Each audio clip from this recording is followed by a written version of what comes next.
ایک بدعت کا مسئلہ بھی ہے کہ جی میلاد منانا بدعت ہے، 11ویں منانا بدعت ہے، تیجا 40واں سب بدعت ہے۔ واٹ از بدعت؟ بدعت کہتے ہیں نئی چیز کو۔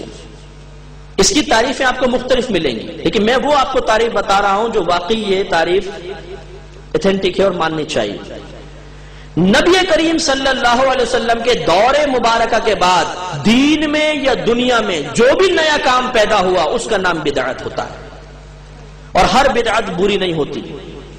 اگر نبی کریم کے زمانے اقدس کے بعد کوئی کام نیا پیدا ہوا چاہے دین میں دنیا میں اور قرآن و حدیث کے خلاف ہے تو وہ بدعت سیئہ کہلائے گا، بری بدعت، اور یہ جہنم میں ہے۔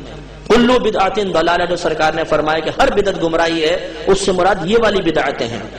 اور اگر کوئی کام ایسا ہوا کہ اللہ کے نبی نے نہیں کیا لیکن وہ کام بعد میں پیدا ہوا اور دین کی تقویت کے لیے ہے، فائدے مند ہے، مسلمان اس سے اچھا سمجھ رہے ہیں، تو یہ ہے بدعت حسنہ، اس کو اچھی بدعت کہتے ہیں۔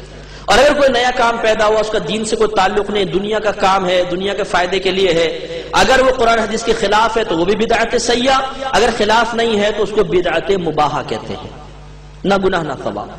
اب میں چند مثالیں دیتا ہوں۔ مثال کے طور پر مسجدوں پر مینار اور گنبد کس نے بنایا بتائیے؟ سب بناتے ہیں نا؟ امام صاحب کو تنخواہ دیں گے تھوڑی سی، لیکن مینار کے اوپر لاکھوں روپے خرچ کرتے ہیں، لاکھوں روپے کا سریہ لگاتے ہیں، حالانکہ یہ کوئی سنت نہیں ہے بنانا۔ نبی کریم نے نہیں بنایا، صحابہ کرام نے نہیں بنایا، یہ تو بعد میں فقہائے اسلام نے اس کی اجازت دی، اس لیے کہ لوگوں کے گھر پکے بننا شروع ہوئے، مسجد میں اور گھر میں امتیاز ختم ہو گیا، مسافر آتے تھے انہیں پتہ نہیں چلتا تھا مسجد کہاں ہے، تو پھر کہا بھی کوئی مابہل امتیاز ہونا چاہیے، کچھ نہ کچھ مسجد میں اور گھروں میں فرق ہونا چاہیے، تو کیا کریں، چلو جی گنبد اور مینار بنا دیں، تو گنبد اور مینار شروع ہو گئے۔ اب بتائیے اگر یہ بدعت ہے تو ہر مکتبہ فکر کی مسجد پہ گنبد اور مینار نظر آئے گا، وہاں جا کے بدعت کا فتویٰ کیوں دم توڑ دیتا ہے؟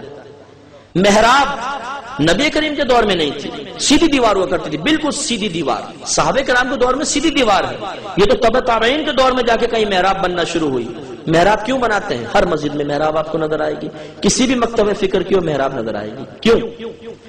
جماعت کے لیے ٹائم فکس کرنا، ظہر اتنے بجے ہوگی، عصر اتنے بجے ہوگی، مغرب اتنے بجے ہوگی، عشاء اتنے بجے ہوگی، نہ سرکار نے کبھی فکس کیا نہ صحابہ کرام نے، جب جمع ہو گئے نماز پڑھا دی، کوئی ٹائم فکس نہیں ہوتا تھا۔ آج ہر مکتبہ فکر کی مسجد کے اندر جماعت کا ٹائم فکس ہے، اتنے بجے ہوگی، اتنے باقاعدہ اعلان کرتے ہیں، یہ بدعت نظر کیوں نہیں آتی؟ تو معلوم ہوا ہر بدعت بری نہیں ہے۔ پھر قرآن کے آپ دیکھ لیں